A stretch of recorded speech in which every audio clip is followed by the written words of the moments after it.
There you go. It's It's like super shady. Guys, just had to do a little limbo there. All good. Guys. You. That Oh, helps. there it is. There you go. Yeah. I knew there was a sign, like things that. All right, We're gonna have record. go All for it. right, yeah. All right, I'm doing it. Recording in progress. Morning is in progress. Okay. At 7 o'clock on the dot, I will call the meeting of the Parks and Recreation Advisory Committee for Town of Superior to order. Begin as always with the roll call. You good to go? No, Okay. That's give fine. me like 2. Yes, okay, go. Okay. Lindsay. Here. Grace. Here. Dia. Here. Tim. Here. Brent. Here. Burton. Here. Robert's here. Martha. Here. Justin. Here. Okay. Great. 2B, approval of the agenda. Does anyone have anything they want to add or change about tonight's agenda?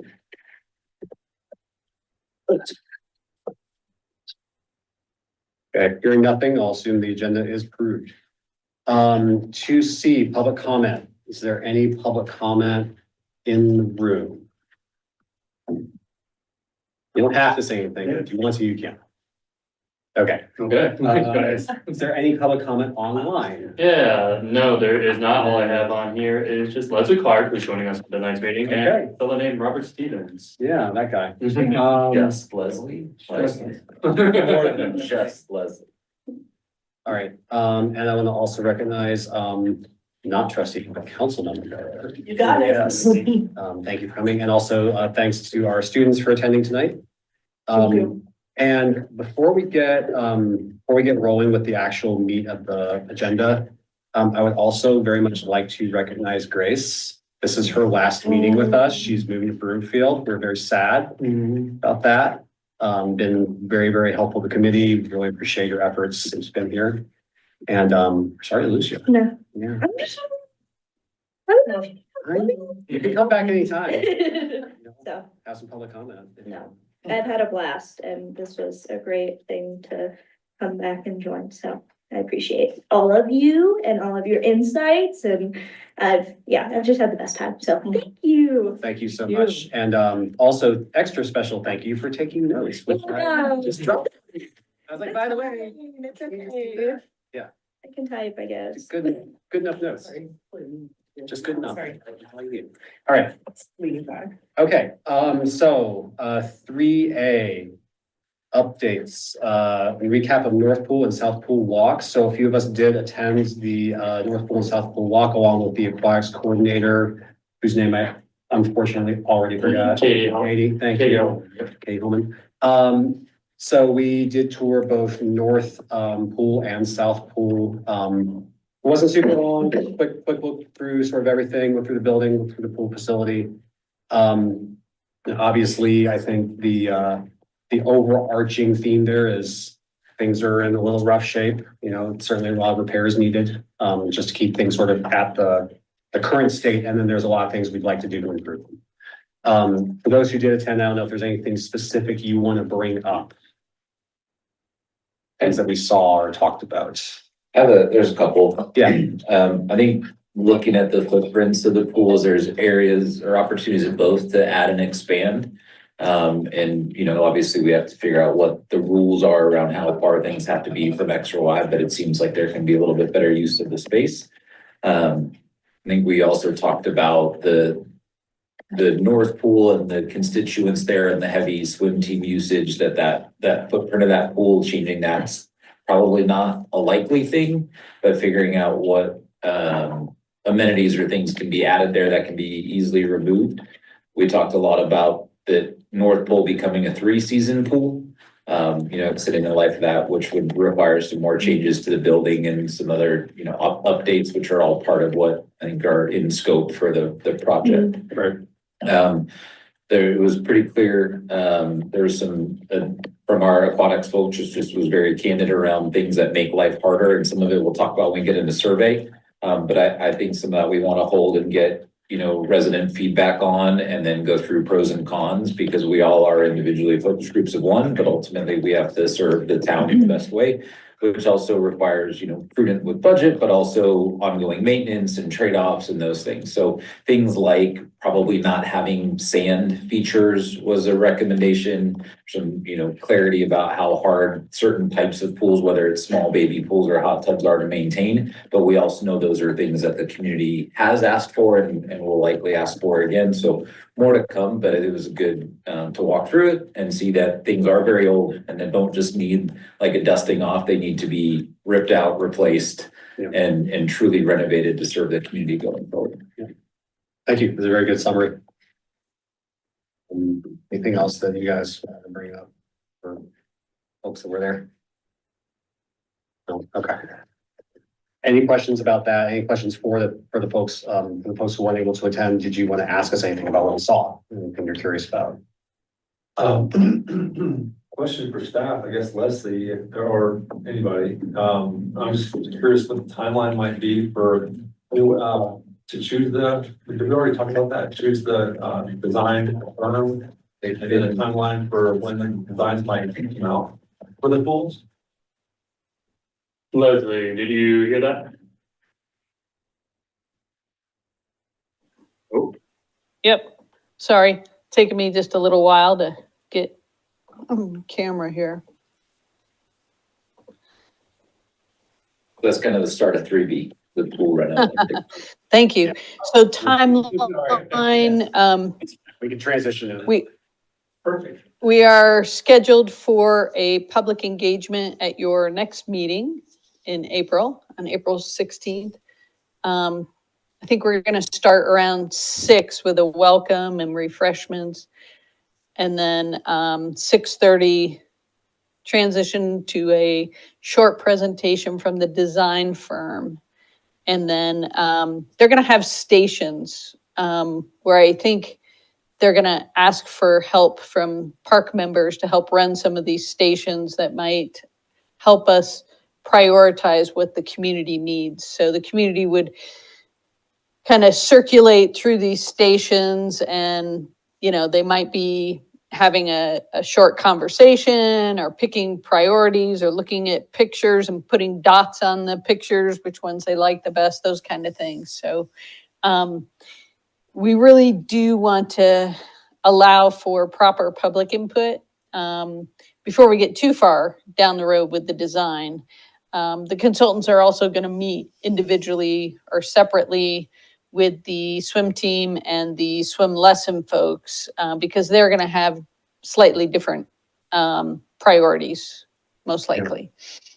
Leslie, sorry to interrupt, but I just want to, before we get too far down the road and I forget, how many people from PARC do you think might be needed to support that? I just want to sort of get some commitments. I mean, I think if we had 3 or 4 Okay. solid commitments, that would work. If we have more, we can double you all up in Okay. areas, which Sounds good. might be more comfortable. But yeah, that would be great. And obviously, if there's not enough folks there, the consultant has people to run those stations. Okay. So Got it. we'll have a backup. But yeah, we want to allow time for the survey, for the public engagement, for the engagement with the teams and the lesson folks. And then our consultant will bring back some ideas. They might have 2 or 3 different concepts, and they're going to start with North, obviously, because North is going to be start construction first, which would be the end of summer 2025. So they need to get that design done quickly. And we will be working on what they call a construction manager at-risk contract. So it's basically where your construction manager is hired to work in concert with the design team early on, which really is a preferred method for getting things moving a little quicker, but also coordination between the design and the construction team. Design will probably stretch out through the summer. to get it totally finalized, but we'll probably have a pretty good concept early summer. And then they'll start construction. Right now, we're looking at potentially mid to late August to start construction, just to make sure we can get everything done to open the pool in time. Okay. That was a really long answer, sorry. Well, that's great because that actually covered 3B. That was, or Well, at least half of 3B. Half or the first half, 3B. Yeah. Pull it plan. Yeah, so I think the key takeaways there, right, our April meeting is being hijacked as it Yes. were, in a positive way. And so that'll be, Leslie, that'll be here at the community center or It is- somewhere else. Yep, we're gonna start the meeting out in the open area, the cafe area, do a welcome there. And then we'll move into the Long's Peak room in the back, for the short presentation. Because the Cub Scouts are in there till 6:30, so we can't get in there right away. But we'll have refreshments. They'll have some visual boards up that people can look at. We can kind of introduce them to how the evening's gonna work and, maybe some of the parameters around the renovation. So before we move on to the survey ideas, just like who in here thinks they will be able to support maybe helping out with consultants for that? I can do that. Okay, so we've got plenty of people, so it's like we're good. Okay, great.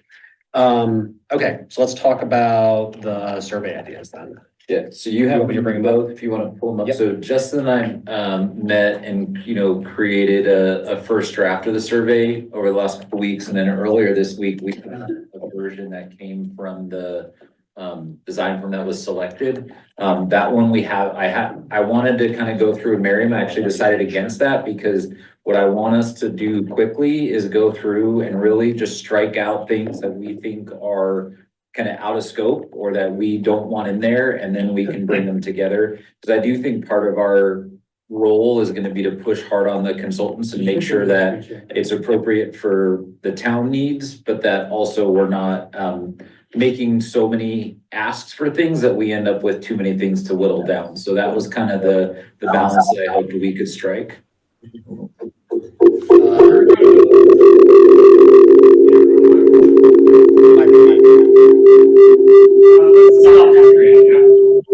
It's not me, actually. Where did that come from? I don't know. Hey, you were muted up there the whole. I was Yeah, muted. you were. Like It it's, did something funky okay, for yeah, I you. have no idea why that happened. Let me try sharing again and see if it happens again. Yeah. That would be a techno fail here. All right, just a second. We'll blame Zoom. Yeah, You didn't seriously. join audio, you should have get the echo of that. I know. Maybe I can unjoin audio. Let's do that first. Okay. Now let's try it. Yeah, I don't know if there's some feature where it just automatically starts sharing your audio when you share your screen. That would be There is weird, a but click, but usually you have to say share my. yeah, that's what I thought, but okay. Well, go Okay figure. now. All right, here's your survey. Yeah. All right. No, that seems better. So one of the things that we started with was also trying to understand the functionality of the survey tool. Brian sent me a link. It's pretty dynamic, so we can do some if-then questions and build some different paths. So when Justin and I met, we talked about starting with, North Pool, and then we also moved to, well, we know we're gonna tackle South Pool, so how do we get both feedbacks kind of at once, as that makes sense? So the thought was that if this survey is dynamic enough that we really ask people which their current pool of usage is, and then tailor the questions so it would say North Pool or South Pool based on what they answered. And that way we collect feedback about their primary pool. In addition to that, because I think what we would all find is why are people not going to the one that they're closest to, right? And understand where those gaps are. We know we can't make it be everything for everybody. But then we have feedback on North Pool, South Pool, plus some things that align them together. So that was, I think, part of what we would need help with the survey design set up to be that dynamic for those folks who use it. So if we scroll down, and we won't do it, but it would start with, which is closest to you? And then people could pick one, the other, or neither. And then which one do you primarily use? And then based on that, why? Because some of the folks even today, we talked about why we use South Pool. It's because when my kids were little, it had the zero depth area. So is that a common theme and something we need to accommodate for at both places? So that kind of then sets us up. And then we have the demographic questions. And this goes through again for what your primary pool is. demographics, do you have children who use the pool? And I'm going fast, tell me if you want me to slow down. How many kids, how often, all the fun general questions. This one on number 5 is where we started to get into some variability. So like in some of the other things, and you'll see it on the other survey, they have a lot of other aquatics activities that they ask about that we don't offer necessarily. So we didn't want to throw those away, so they're highlighted on here so that we could all say, yes, we don't have water aerobics. But when we ask, what would you like to see? We're gonna ask, would you like water aerobics or those other types of programming? So rec swimming, swimming for fitness, those were the, kind of the larger groups that were there, on that one. And then for those who don't use it, trying to figure out why. Again, just how the pool is, it's missing things that they would like. Water cleanliness concerns is one that showed up. I feel like we want to probably remove some of those. So again, transparency here, but before it goes out, that would come off. I thought hours of operation not fitting was a good one to keep in there. And then we prefer using the other pool, right? If we get that, and then there's always another option. Some of the surveys, and when we looked at different options, it talked about what time you visit. I don't know that we would do anything with the results of this question. I don't know if it would change anything. Leslie, that may be more of a question for you all, is if we had everybody saying we want more evening hours, would we keep the pool open later? But I think we wanted to stay away from talking about pool hours or pool staffing as part of it and make it more about the infrastructure of the pool. Is that fair? Or do you feel like we should be asking for full town engagement on hours of operation and other topics similar? There might be some circumstances, and we can also work with Katie on some of these and the consultant, but this summer, the summer of 2025, we're experimenting with some evening swim lessons for the first time. Because the kids, for the early morning, the little kids are really cold early morning. So we're flip-flopping that. So I think maybe asking, like if we say, do your children participate in swim lessons? Do you prefer early, morning or evening? We could ask some of those kind of questions, but so maybe leave this highlighted and we can change it up a little bit. Obviously, the total operational hours of the pool can't shift a whole lot. So, but we can shift public swim and swim lessons and those kind of things. And who could we talk to as far as analytics on, as far as answering this question for us from last year or prior years, because you have to check into each pool. So that should be recorded somewhere, right? Or is that purged or useless or not available? No, it's not purged. We have attendance data. I don't know that it would really reflect, I don't know, we'll have to look into that. I don't know if it's time stamped. We'll have to look at that and see if we have, when the busy times are, and that's a good measurement to have. So let me make a note of that and see if we can pull that data. This is where I think, again, really want feedback perspective from the rest of the group, and you'll see a lot more options in the one that the consultancy sent over. So we try to do it in 2 ways, where one is, grouping new water features as one thing, and then the other parts that we know that there might be some feedback on with a subsequent question on what those amenities would be, to try to break that up, because otherwise it got to be a really long list of things, and I think it's hard to understand what is a priority for folks. So on this one, features are grouped, and then it's seating, more swimming areas, better locker rooms, more accessibility, more water kind of aerobics, additional lounging areas, additional food or beverage, on a steam room. This is also would be hot tub question, improved changing facility. So it's just a lot. And that's where I think we can end up getting a lot of dispersed feedback. Yeah. But if we don't have stuff on there and someone's really passionate about a better changing table, this community will put it in other.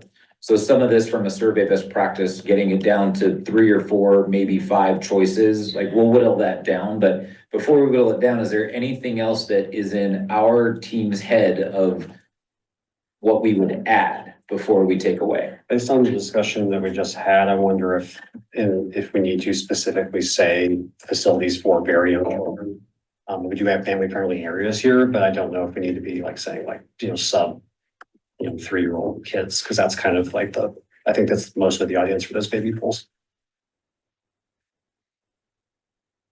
And I like having all of the options just because they do have such a short time to make this design that they would rather narrow it down now. So like, what is the most option out of these ones? Does that make sense? Instead of like obviously the hours we have to take out because that's not. But like the other ones like water aerobics, if that is something that's on there, and so I think it's gonna be easier for the design team to whittle down what is needed at these pools in this format instead of like having more of an open-ended question. I think you can play around with like the number you let people pick and things like that also to see if that can give you better responses. We can talk a little bit about that offline if you want to, but. And I know we'll hear about it, or people write in the things that they don't get to, but Yeah. a lot of it, Ray, was making sure we haven't missed any large areas, and then if the full, because it's long, but people care about it, and there's a lot to figure out, so we can match up the feedback responses. Yep. So based on that, then this is where, like, what are those other amenities? So some of the stuff that we've already heard, water slides, diving boards, climbing wall, shallow play, 0 depth, separate kiddie pool. Yep. And so this would be, again, a spot to me where we would want to add, the additional things that we think are appropriate, and the list on the other one is lengthier. So I didn't combine them because I didn't want to spoil the fun, but again, I don't think we're gonna put like a sandy beach entry. Right. And we'll, take that stuff off from anything that goes forward.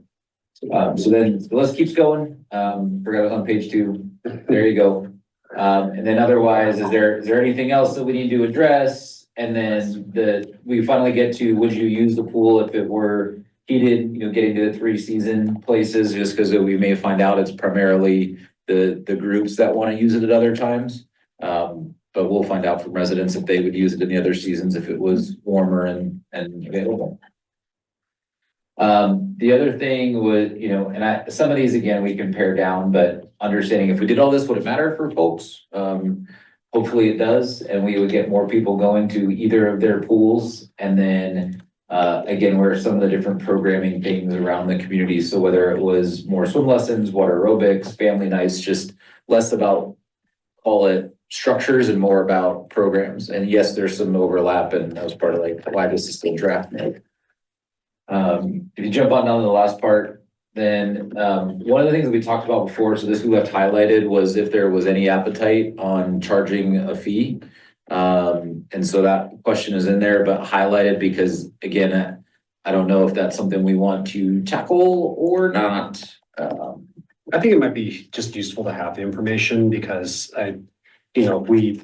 some of these things you have on the list are programmatic, right? They're probably like ongoing expenses. So, support those, maybe having a fee makes sense, or maybe it's user fees for those specific things like water aerobics, or something like that. But yeah, and maybe that's the option that's missing is, like I'd pay a fee for something specific. Yeah, because you're used for swim lessons or whatever else. Maybe we just have to kind of reword how that one's done. But I think it's potentially useful information. I do agree with it, like the counterpoint is trying to pare it down, right? Certainly. Yeah, like it's a make lot. it manageable. So I don't know that having lots of options makes it unmanageable. I think it's more the number of questions. Yeah, it's a lot of information to gather. Yeah.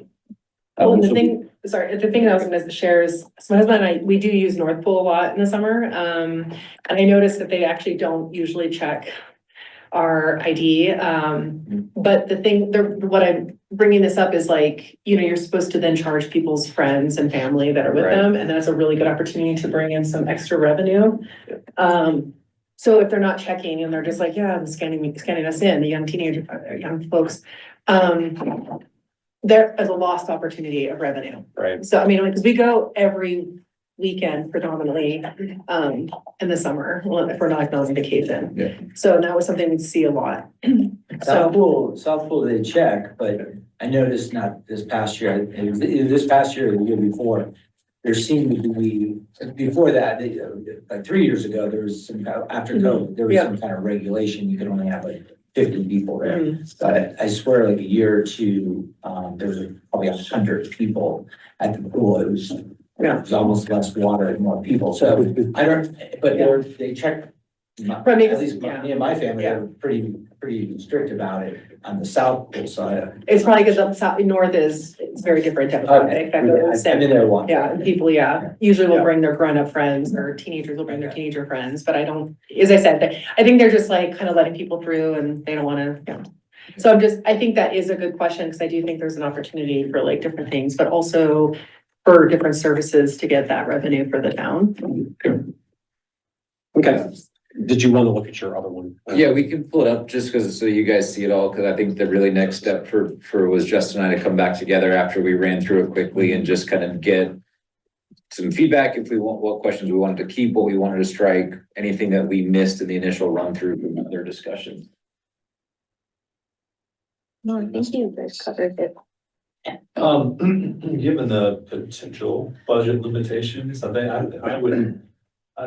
I would propose not even including the sauna or steam room and a hot tub on sort of thing. If they want to write that in, they can, but I bet you won't get a whole lot of that. Because that's a little bit kind of out of the scope of what we're doing to the pool. That's just my thing. To reduce. Totally agree. I reduce the struggle list, with what we think versus trying to stimulate enough ideas to represent the entire town. Yeah. And if you take stuff off, I don't want to feel wrong in saying that any of us who are passionate about something will write it in. But I also don't want to miss the opportunity to get that feedback or stimulate that thinking, right? Versus make it seem like we're asking very specific questions to get what we want or what the consultant wants versus really giving the ideas for the community to give their feedback on. Also make sure data analytics a lot harder if you have to do a bunch of write-ins or Too many. So, I hear you. So that, again, that's why we figure out what makes sense.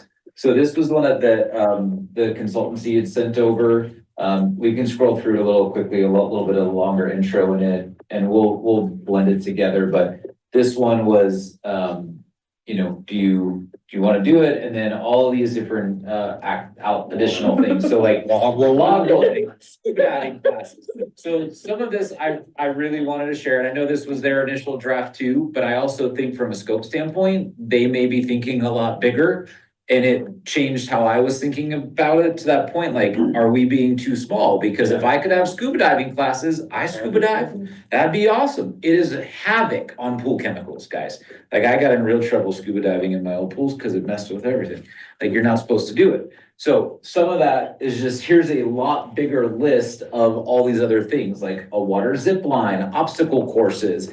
Those aren't things that we had talked about. So there's gotta be this balance. And again, this list is a lot longer. Therapy pools is kind of like the cheap man's hot tub, right? Like the bigger, warmer thing, not like a specific hot tub, but maybe that's what we want to get out there, if it meets the need.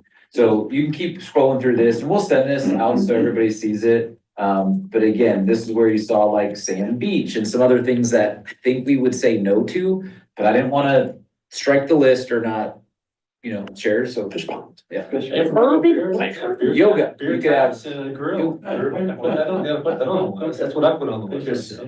outdoor chest, right? Where's that big giant plastic chest set that we see at fancy resorts? Like, so some of that, again, we know we could do, but I'm not gonna ask all these, but again, just sharing what we got from the consultancy.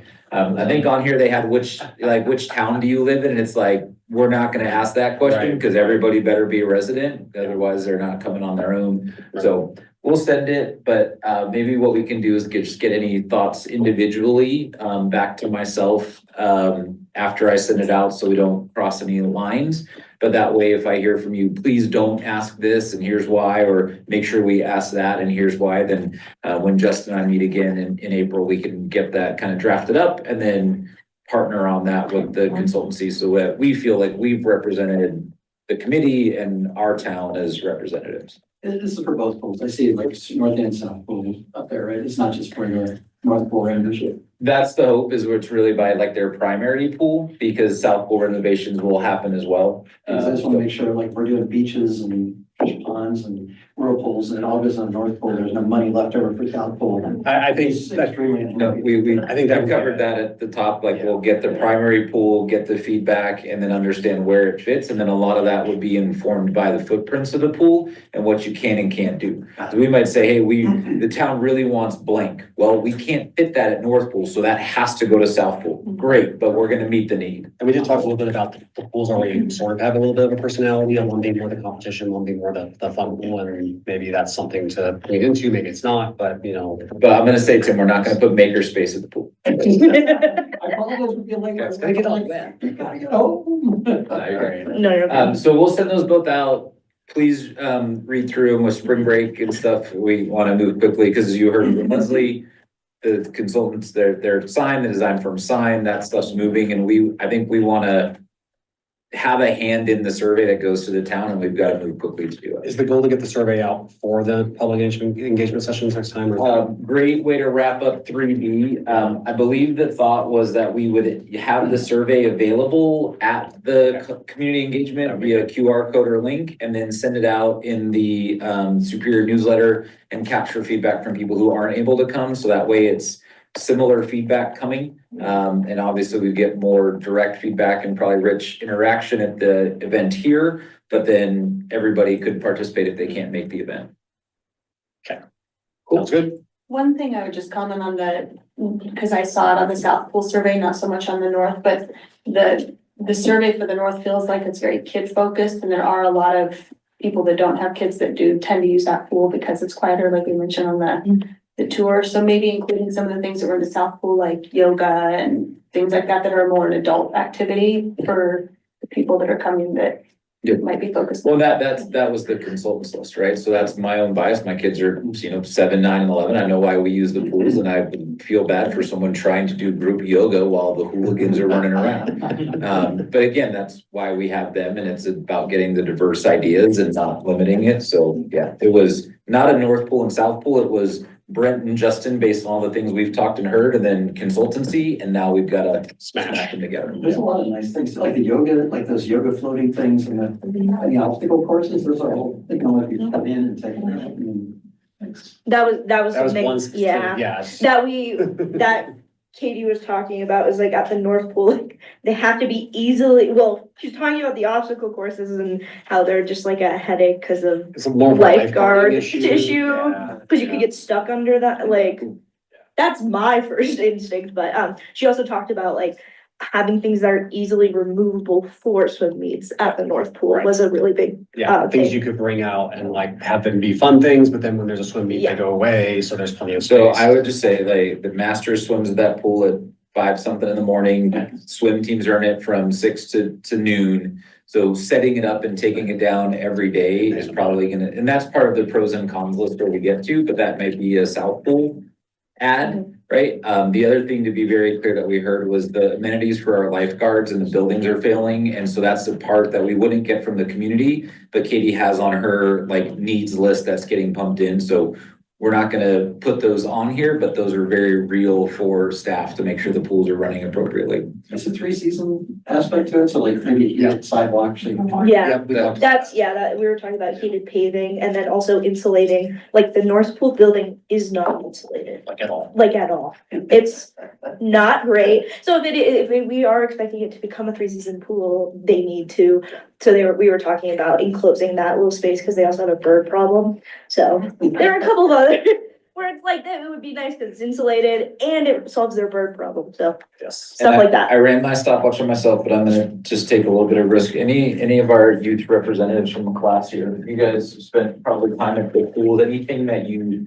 saw on that list that you would be like, absolutely or absolutely not, or anything that you saw maybe that was missing from a bunch of us talking about it? Or if you weren't looking, you were looking at your phone, which some of you were, what would you like to see? I hope the heated sections are being like a community in the fall would be nice to have like a heated place. And like if I were to go to a pool and there's not like a hot tub, I feel like a hot tub is really nice to have. Yeah, I agree with that. Do you guys use the pools? Yeah. Did you used to use them? Yeah, I used to be pretty big on swim team. So, like the early morning practices, the water was really cold. And sometimes it was just the opposite. I've like few practices where the water is too hot to get into. So, I don't know, New pool equipment's coming, so that's. Yeah. Hopefully we'll keep it more consistent. Yeah. What about you, gentlemen in the I corner? disagree with like the heated stuff, because if it's gonna be a three-season pool, I feel like if it's heated, like in cold temperatures, it's gonna be more comfortable for people going to the pool. Okay, same for you.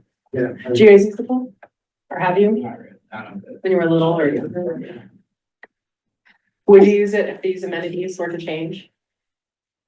I feel like it's been more- Maybe, okay. Thank you. 15 minutes. All right. Can we have a survey, like, is it like basically like young kids, toddlers, young kids, and then like by June? As far as usage, and it comes back up. Justin had asked, I think Leslie was gonna help look at the usage data, whether it's time stamped and who and how many, so that we may not need to ask as many questions on demographics, but yeah, we covered that. It might be parents and kids. Yep, okay. All right, thank you. Thank you, Brent and Justin, for doing that. Okay. So, let's move on to the beefy one for the night, 3C. Our 2025 work list, amenities prioritization list. I will share that here. Thank you for everyone for filling that out. We got everyone's information in there. That's great. Really appreciate it. Not having to bug you guys so much. All right. I just gave the keyboard to my kids and I said, type in a bunch of. That's fine. You don't want to mess up all that. All right, so I went ahead and ranked, sorted this by our priority score. So this is a reminder, is sort of the combination of everyone's 1s, 2s, and 3s that they put in for everything they wanted. We also have our 2025 priority score was everyone got to vote for specific things they wanted to see happen specifically this year, ideally. For the most part, that pretty much lined up with the priority score ranking, with the exception of this one I highlighted in yellow that sort of didn't get a super high priority score compared to the other ones, but it was very high on people's let's do it this year list. That one being just refreshing things at playgrounds, other than sort of our big 3, Wildflower Community or Founders. So this would be like, the way that I read it, and I'm hoping everyone else read it the same way, tell me if you didn't, was giving some love to the parks that are a little less visited, maybe not as big, maybe not as like big name, but making sure that they're maintained and that they're improved. That's how I read it. Cool, good. Okay, so if you had a different way of reading it, you can share with class. All right, so I'm just gonna read down the list real quick. Sort of what our top, we'll say, how many this is, 1, 2, 3, 4, 5, 6, 7, 8 is. Sorry, Robert, price square higher is better. Price square higher is better. That's right. More people said we want this year. Correct. And I mean, I wouldn't get too hung up on, so the difference between like a 24.01 and a 24.9, right? That's just like not that meaningful. So I don't know that we should take the ranking that seriously. I think it's more like what kind of floated to the top of the list. But I think unsurprisingly, the thing that floated to the top of the list was shade. Every year we want more shade. Every year we would like to see this. The next thing up was community park upgrades. So we had a lot of different ideas here that I kind of threw into one big thing, but the big sort of chunks of this would be new play structures, right? The ones that are there are pretty old. Doing something with the multi-use fields. And then I think upgraded bathrooms. That's another big one. So then just a bunch of different ideas for cool stuff to do there, right? Smallish amenities. So this one I think is interesting that it floated to the top. Adding little things at other parks that, maybe are not as expensive, but could be fun to increase the different things you can do with the parks. So ideas about that. North Pool upgrades. I mean, this one, it's good that it's on our list, but I think that it's already we know what's happening. So I don't think we need to worry too much about it. ADA surfacing, so that would be adding things like pour in place to our existing playgrounds, so they're more accessible. I assume this could also be just sort of spiritually any kind of ADA features of our playgrounds. Improving Founders Park. So we've talked about the multi-use field a few times. and the play structures there. Again, this one about sort of improving the sort of smaller parks. And then I think this is a similar idea to the smallish amenities, but specifically the idea of having like some sort of recreation boxes with stuff in them to play with, right? So balls and jumpers, like whatever, you know, things that people can get, and especially, or including things that are maybe more accessible for kids. So do folks, I don't want to totally decide how to run this because I want to get everyone's input. Do you want me to keep going down the list, reading out here? Do we want to just look at this sort of top 8? I think the top 8 is the most Yeah, important. I don't think anything after that really is. That's fair. like, Yeah. They fell down. You can always go back and look and if you're curious where things ended up. I don't think anything else popped up with a super high priority score other than the sprinting club one, which, yeah, it's a cool idea and it wouldn't be that hard to implement, I don't think. You know, or maybe not that expensive. So that one did actually get a higher priority score, but I just wanted to point that one out since it did get this higher priority score, 2025 priority score. Okay, so what are folks feeling like doing about this? Are we feeling like making motions? Is there some other way we want to approach this? I would also ask for input from sort of maybe town staff liaison here, like how would you like us to approach this kind of stuff?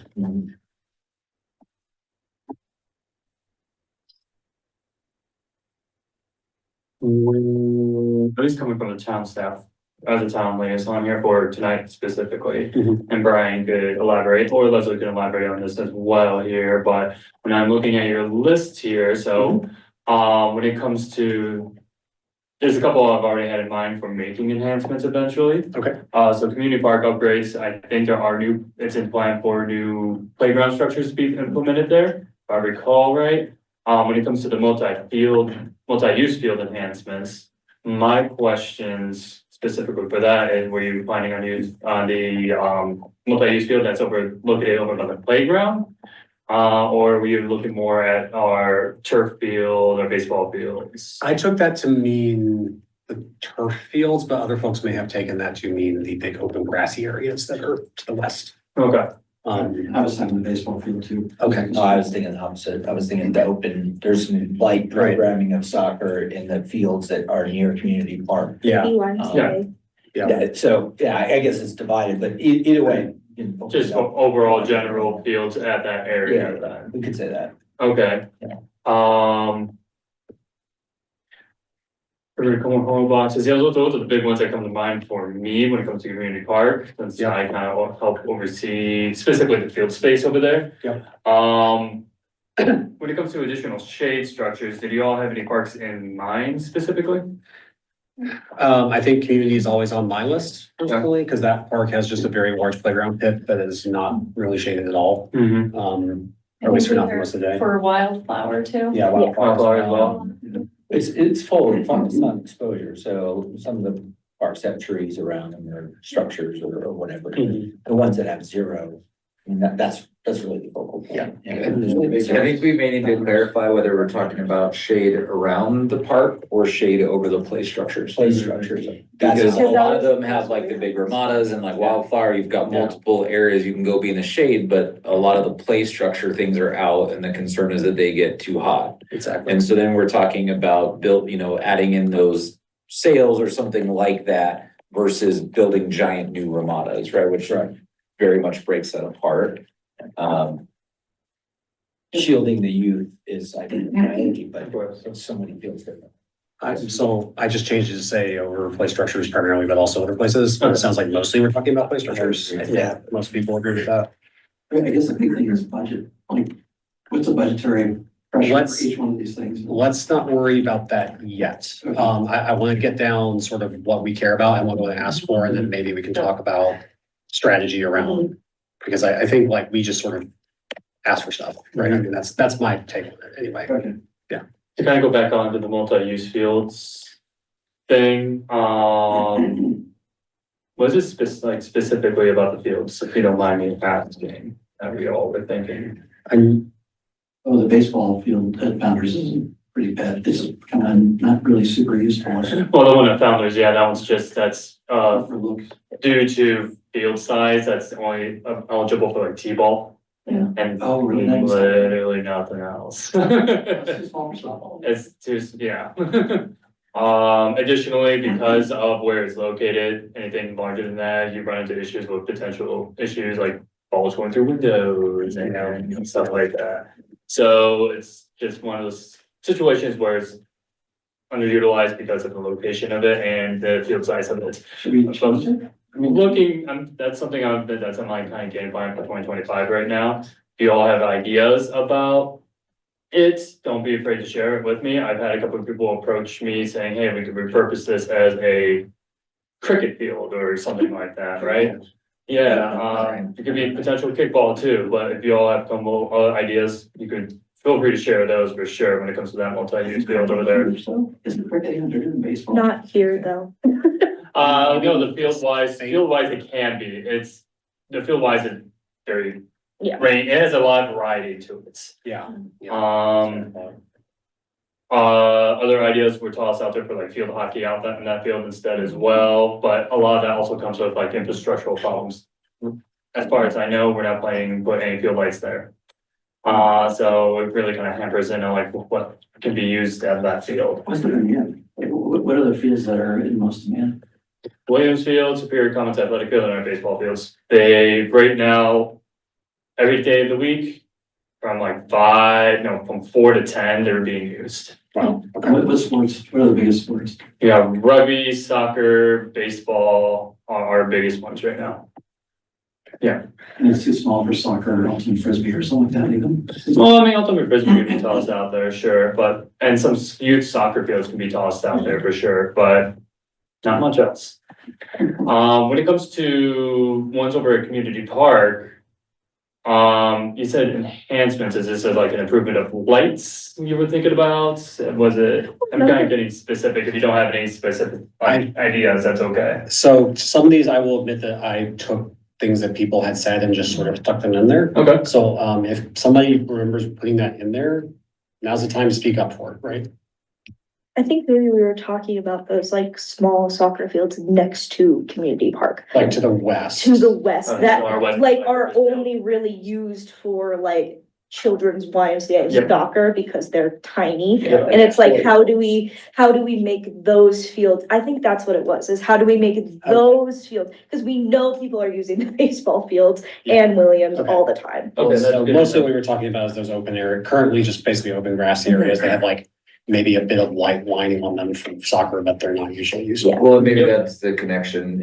If some of those things were to move down and Founders Park did it, because I know parking at Community Park and then the walk all the way past all that stuff, people do not care for that. Yeah. And you've got a lot more prevalent parking and probably easier access down at Founders, and you could do that because I guess to take a step back, I think what we would need to do on additional stage structures is get ourselves to a top 3 parks that, or play areas that need it, and then come back and make our formal recommendation that be what we tackle, because otherwise it's just gonna stay too general. So I think we need to get very specific on which parks and which play structures in those parks you need the most, and then start there. The community park, I know that was part of the budget and part of the request for the additional funding, and so I feel a little bit, I'm glad it's there. We know it's a priority for us as well, but I don't know how that fits relative for all the North Pole work we're doing and everything else that the town is looking at for community park, because updating the fields or the things in there would be part of that larger budget to really dive into community park. Yep. Right? In which case, what we've learned from the pools is stuff's gonna happen. We're gonna get some consultants and we're gonna engage differently than if we're trying to take something and move action as this committee. So in Brent's brain, I'm saying we almost for now bypass number 2 and understand what the town is planning to do with it, and then figure out where and how we influence it. So between shade structure and then the smallish ones, I think again, we pick the top 3 things we want to do, and then not in April because we're not having a meeting, but in May, we motion for those and then drive a handful of improvements to make and get done. So it just doesn't float on the list for till 2026. Okay. This isn't a field improvement, but what about improving the surface of the basketball court at Community Park? That's, So I think that either could fall into the upgrades or we do have these like improving, like making repairs to parks Mhm. item, right? So I think it could go kind of go in either bucket, but I think that, that's something that I think we've been talking about for a while now is like, how do we sort of track these things that are like maybe be below like, they're bigger than a click and fix, but they're not like adding an amenity or something like that. To do it right, it would be to level it, because right now it's a parking lot, it's just like raised like this, so. Yeah. You always run to the right, which run to the north. Or the east. So it'd be good to add mentions, and, Mhm. you know, Yeah, I think that falls under like either the third one or the eighth. I'm gonna stick it in this. About, That's a good one. I'm just gonna stick it here, even though we said not community, but I think that it's kind of like almost like a separate thing, so. So, example. Surface. It's good. I know we'll do some cleanup afterwards. I think to me is as long as we keep this list really grouped, it's gonna be hard to break it apart and prioritize it truly. Mhm. So I would say maybe that we make that separate. Sure. Right? Because then when we go back and we vote and we prioritize or we assess it, we understand, is it a need? And if it is, great. If not, Yep. it's called out separately. Mhm. Cause then I think we forget. Yeah. Like we all have other real day jobs. too, So I've we got, forget I've got it what's going on. captured. I don't want, and to your point, I don't want to get too stuck in the details Yeah. right now, so. Let me just come down. So I think we've got our sort of our first two kind of figure out here. I think we have some work to do on where do we want shade? What do we think is most important? I think maybe we can. Are there folks who feel especially passionate about that and want to like have a little shade subcommittee? I could be able to handle it. You can throw shade. There you go. Yeah. I don't think that's actually in anymore. I think that's going on. Oh, yeah. I'm 40. We're so far. It's too late. It's too late for me. Dad joke. Yeah, it's too late for me. Okay, but is anyone passionate about that? Seriously? I am. I hate getting burned on playground equipment. I was still I here. know. I would be all over that. Okay, well, so far it's a committee of one. That's fine. I'll think about it. But I might ask for input. Maybe at our next meeting or something. help you. It's a tricky, like, Okay. Wildflower Park's a tricky one, because it's not that many traditional play structures. I mean, that's, Spread. Yeah. I'd like to talk, because I personally don't use that park very much, so I'd like to talk to some folks that do. And Martha, you're down there, right? Like, Yeah. Yeah, so you might. Yeah, have some- I think purple too. That's why I wanted to split out the shade in the park Yeah. versus shading over the play structures. Yeah. Robert, I can, just take my kids there one afternoon. Yeah. I would definitely appreciate any input from anybody. Yeah, I've been there 100 times. Yeah, just like where is it like, oh man, it'd be really nice if there was. I'll work on the shade committee for you. Robert. I like the skate park. One thing that I want to add, I don't know where exactly it goes, but either Yes. for wildflower or We actually mentioned. community. I think it makes sense if we're making renovations and recommendations. I want to throw out there a splash pad for one of those would be incredible. We just don't have enough water features in any of these parks, and both of those already do have water hookups. I'm gonna put it here. And now would be the time to make the ask. So Um, throwing it out there. I don't know if that is a small amenity to, it sounds like one, but then it's. No, I know it's a big amenity, but I'm It might be asking kind of, for I it. think like the bathrooms where it's like, this is actually surprisingly expensive, but you know. It's an upgrade from the misting stations, It's true. I've noticed. Well, I asked for those too already. Okay. Well, maybe this is a good time to transition to talking about this line then. So we have a lot of ideas. I think that this could be handled a few ways. We could sort of say, here's our list of ideas, and maybe we can even do a little bit of work to say approximately how much we think they cost. And hey, you know, here's some small things, town council, that we could do to improve our parks that are fun and don't cost that much, right? I do think that you've already discussed some of the stuff as it pertains to shade. We did the walkthrough at Autry Park last fall, maybe Mhm. summer. We suggested shade structures there, shade is needed. Yes. They're already gonna be doing community park with shade. Yeah. It's gonna be a full rebuild, so we can mark those off the list. I think we might want to give some input on where we think it's useful, but we know that Yeah. it will come up in the design process. Yeah. Sure, that's what I'm saying, it's already designed, Yes. we already know it's a priority, it's already kind of in the budget, yeah, that's not what I'm saying. Okay, so It would maybe, be some, the other opportunities for shade and other parks like Founder's Park or other ones that are highly, that are the larger ones, I would. That was kind of my thing with community park. If it's going to get a big overhaul, Yeah. we don't need to worry now. No. We can focus on the other places that we want to drive recommendations for shade and make those formal. Yeah. And that way we're driving progress, not having it on a list for another year without taking action on it. I will also say Founders, we did add shade structures. Yeah. It's pretty solid. Okay. So it's basically Autry and Wildflower. I think Autry and Wildflower would be the Purple, ones I that. think. Purple Park has a lot of trees. Yeah. Yes, But, and a And small structure, a small And two purple. purples. well, it's one across the street. but- Okay, It doesn't really expose as well. it's not minors. No, it has shade. Small. Yeah, that's, No, it's just, It has there's big- one pergola. It has a big pergola, but then the actual playground is, It's open, yeah. Yeah. And then you could just go into the little lines. I'm fine with, Just kidding. and they're Yeah. actually nice to sit in. It's They are, very they're cool cool, there. yeah. So I'm happy to, again, like, for anyone who's like, yeah, even if it's like the little tiny like pirate ship park that's like over there, or that way, and like knows what that's called, because I don't know what it's called. it's called Pirate Park. Thank you. It's called Pirate Park. And it has streets. But I'm just trying to make so maybe that's a bad example, but we have many little pocket parks around that are, I don't even know if they're names, but hey, yeah, this one like actually gets a lot of use, and I don't know the shade structure there, like, just let me know. Let us know. We added shade with Shade. big and little when we redid them, What's that? right? If I remember in the blueprints, we added shade. And it It's was, like these interesting little, it was integrated with, yeah. and that was a big discussion when we were doing it, because some of the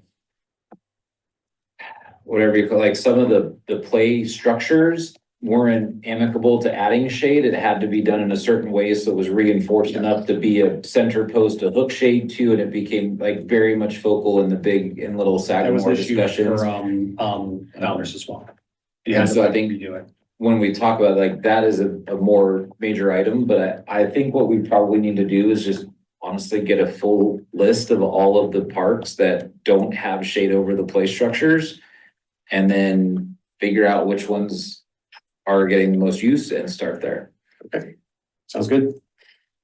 Cool. All right, so are we done talking about shade? I know it's a passion point for everyone.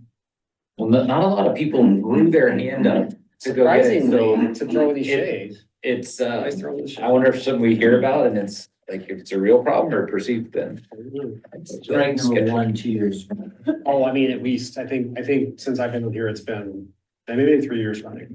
Yeah. So Yeah, And it's, I don't know what the objection or object of the committee is, but yes, to shade wherever we can afford it, I guess. I think in our Prioritizing case, parks, is that the point? we know that we want it, and we need to maybe help the town figure out where to put it. And So maybe a priority list. yes, I think that would, And then in May, I think we have to do, probably make formal motions that we want to drive shade creation or evaluation to the board for these 3 parks, right? Because that's how it's gonna get done, and we have, That's easy. we gotta get there. right, Yeah. okay. And move off shade. Yep. Cool. Thank you. And past community park. Yeah, we already talked about that. Small amenities idea, this one feels like another one where we maybe need to go off and do a little bit of work. People need to, some combination of us, maybe think about what those ideas are and approximately, like, I'm talking about order of magnitude where they cost. Is this $1,000 idea, $10,000 idea?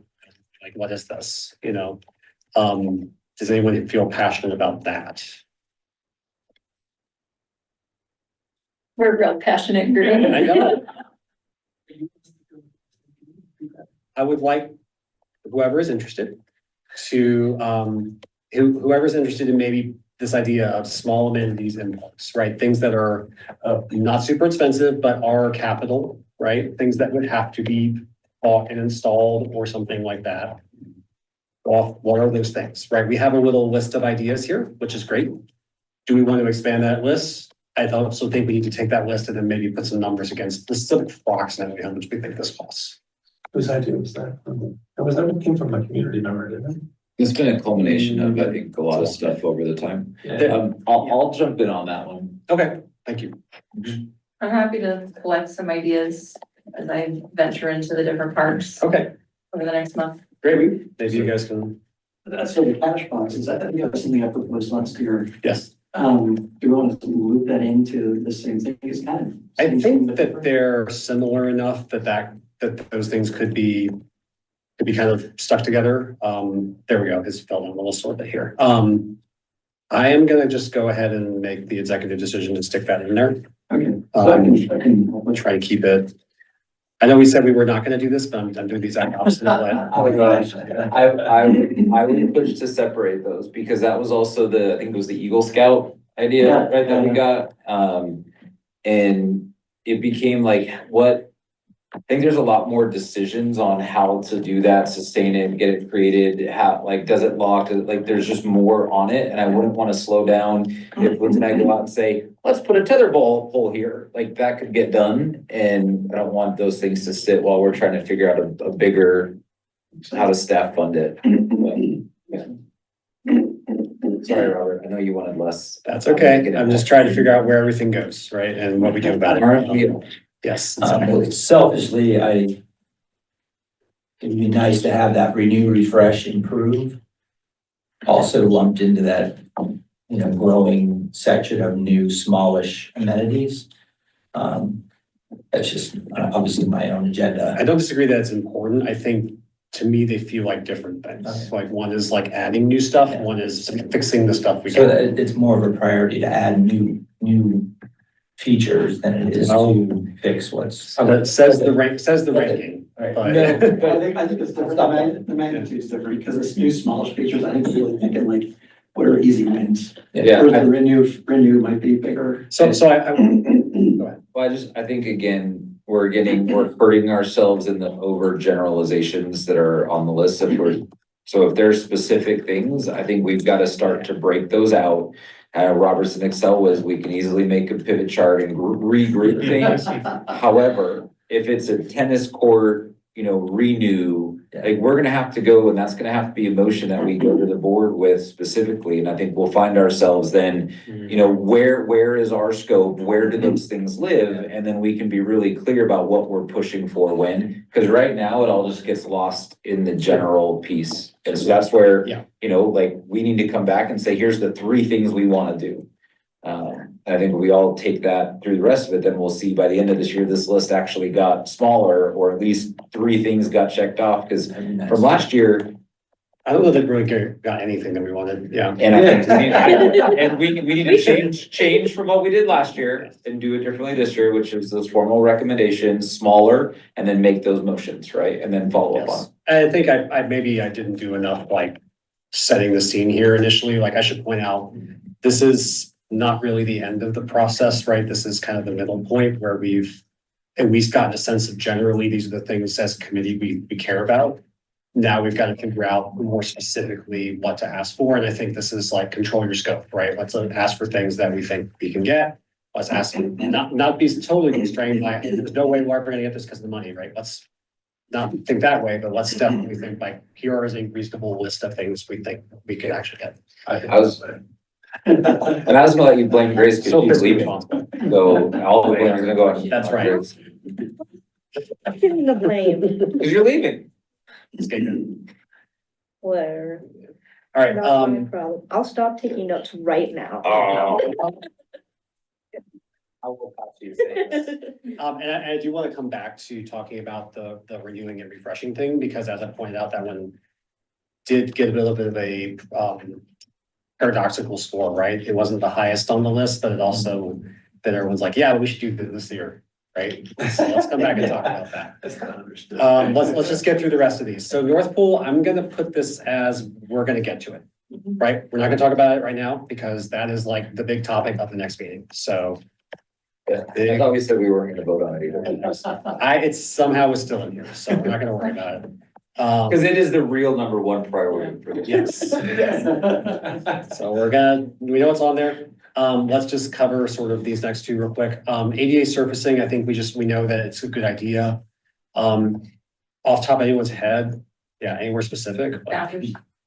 No, I was gonna say, is there a specific park that we know is lacking it, or is it more of an ongoing requirement for as things are done?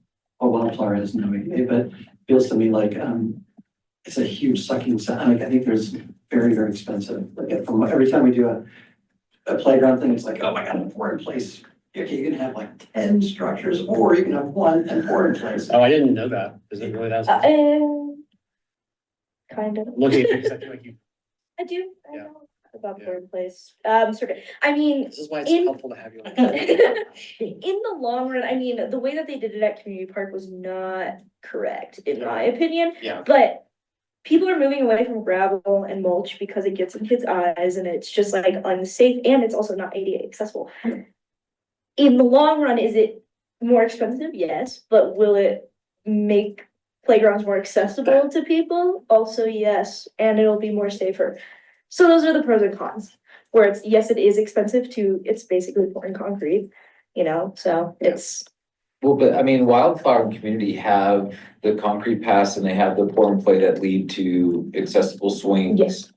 And I think when I think about this, I don't know where it's lacking, whether it's access. That's why I didn't put it on. Or- Like, I think a lot of it's already Be- done. Because- Have it out. Yeah, No, Founders no, is, I think- Founders has, yeah. I So think- maybe that's a very specific thing that we say, then we would want to do exit Founders. Because otherwise, this to me always feels like a requirement for things we do in the future. Well, and maybe it's like when we get to these, like, we're gonna be redoing Community Park, we want to have ADA surfacing type of Yeah. deal. Yeah. And when we do redo Founders Park, we want ADA surfacing and we want to make it a priority. And I think that's why it always sticks out as a priority, is because when the time comes, we have to make sure that is So we don't want to forget about it. yeah, exactly. Well, we shouldn't be like saying we want this, it should be happening. I think that's the thing that I'm kind of concerned about, is that it should be a priority. Yeah. But it is By happening. law. Just redoing the. Yeah. All of it. Towns. To make sure. It was fine, expensive too. Yeah, I think, So that's already. Maybe back to partial. I'm wondering. if other back on the same page here. Hey, This might be something that's not in. one of the, and I just shot this down, don't kill me, but it feels like some of what we keep coming back to are what I'll call some park requirements for as we do things. Shade, water features, bathrooms, ADA. And some of those things are going to be too big to do if we're not redoing the park. But it's almost like, how do we say as a committee, when we're evaluating a park, these are the things that are important to be part of the plan. And that's how we're gonna handle them. And then if there are specific gaps, it goes into the renew, refurbish, refresh. If someone's like, I can't get to access this park, the town's got to solve that, right? We can't, we're not gonna be the ones to prioritize that. So I almost feel like if we take some of these, Robert, and I don't know what the right way, maybe Leslie knows, like to create a little like, here's our punch list of things that the park committee in 2025 said we think we should consider every time we touch a park. Then some of these general things go away and then they're fed into the process as opposed to separate things. I think that makes sense, and I think it also is an opportunity for us to, let's get our list, let's not worry so much about making it perfectly prioritized at this point, but then we can have a discussion with council, with town staff and say, well, here are all the things we want, like now that you know that, what is the sort of the subset of that we think we can actually get done? And how are we going to prioritize that, right? I think that would be my take. I don't think I agree with.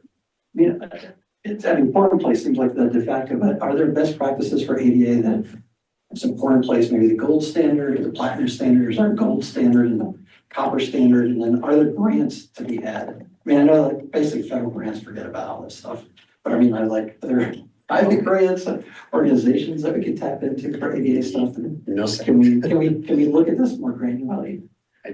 And I think what you're talking about is LEED certifications when you're naming off like, green, silver. No. Silver, gold. I'm not talking about these certifications. I know, but that, I mean, they don't have that for ADA, but like for ADA, it's just like, so one of the things I'm really trying, I've put like kind of some emphasis and I'm trying to get the town to do is have a DEI advisory board or task board to specifically around things like this, around American Disabilities Act, right? We really need to look at things as like a priority, not using language of, oh, we should be doing this. It needs to be happening, right? It's a requirement, it's a law. So it's like, if it's not, that's, then we're non-compliant and not inclusive. That's why I didn't choose that, because I thought that was. Yeah. Well, and I think some of this is a look back and you can't get everything up to Yeah. speed at time, right? So when they get touched, they get done. And we had that discussion, or it was around a lot of the water crossing, right? And how you change the slope of that. So I know that's a part of what's Yeah. going forward. And it's almost like, do we help ourselves by making it not a line item on the list, but Yes. changing it to a requirement that yeah. I know, and Leslie's on and other people, it's an expectation that this is done when things are being Well, updated. it's like the renew refresh, that's also called maintain, right? I mean, maintain the parks that we have should, I don't know. So I think there's Yeah. maybe two different things we're talking about here that it's important to make a distinction. One is like, this is a requirement when we redo playgrounds, we Yeah. do that with this in mind. The other thing in my mind is a question is, do we do anything to the existing playgrounds because we feel like they're not compliant and we need to bring them up to compliance? And that's actually a higher priority than some other things, as opposed to just wait until they get redone. So Founders is a great example, right? Yeah. The equipment there is not new, but it's not old, right? It's probably not gonna get a refresh for a fairly long time. Do we go to the trouble of putting poor in place there when we know the equipment is sort of midlife? Well, And one of the, so it's in 3 sections, and the top section was a refurbished piece, so it is very old, but the Yeah. other 2 pieces those are pretty new. aren't, there's one off to the right that is very, it's like. Yeah. They clearly had just put that in Can relatively. we put in front, like Leslie, on the ADA piece, is there a way or anything where that gets flagged or noted if we're out of, to Robert, 100% we should be pushing if something's wrong. But I guess I'm assuming that the town is following the correct code and things as things are getting done and we're not wrong. It's about, getting to the platinum standard versus, hey, we met the requirement. And that's where in the future we want to drive harder, but we're not actually like missing a requirement from a federal regulation somewhere today. Well, you're thinking about it correctly.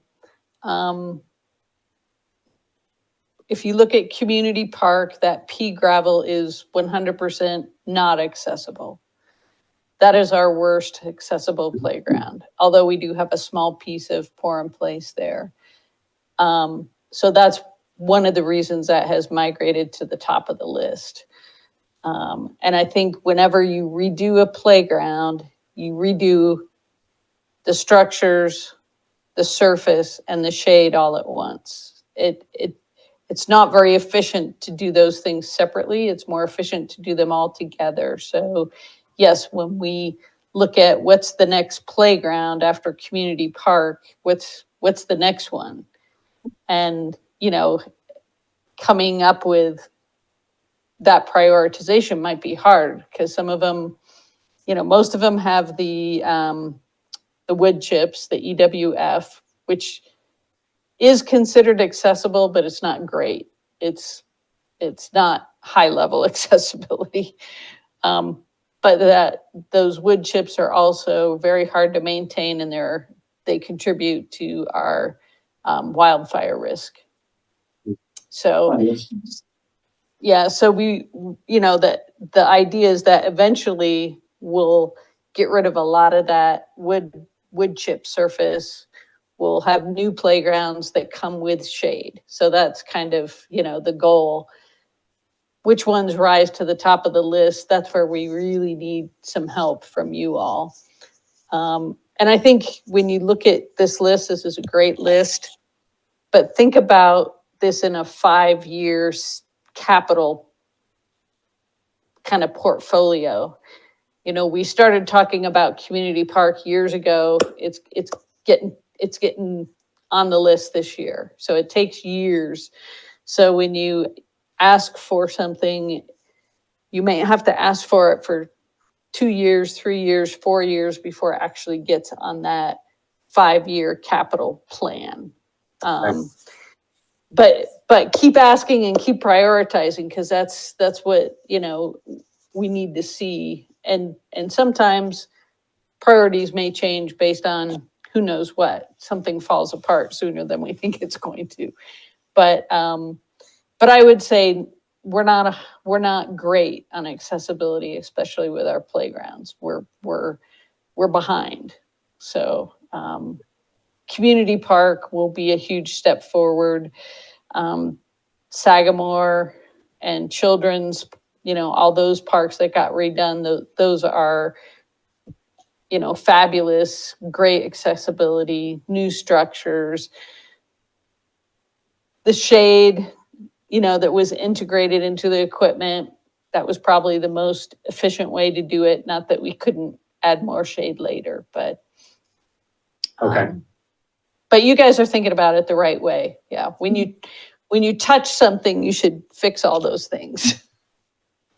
Thank you, Leslie. I think that's helpful. I want to get us a little on rabbit hole on this one because I feel like we can stay here for a long time, but we have other things that we have to get to.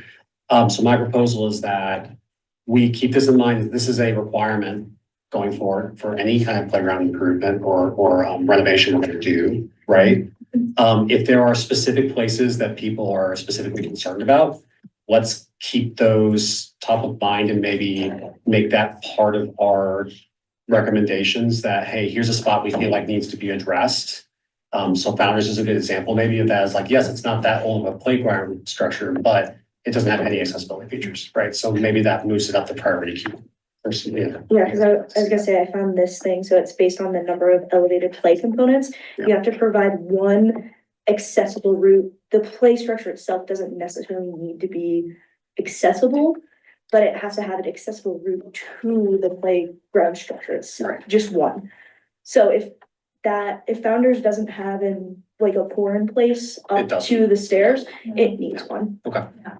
In my opinion, it goes community park, then Founders Yeah. in terms of. Well, if we're Long-term. long-term, yes, but like in the short term, if that is something that we do want to prioritize, we just need to do a port in place like they did at community. Yeah, just like an add-on. So I think for the list, what it is, so community park we're tackling, so then we get specific and we say add port in place at this amenity at Founders Park, and then that's what we push forward. That's why I mean, what structures are more like pea gravel beds, that really easy to address. Yeah.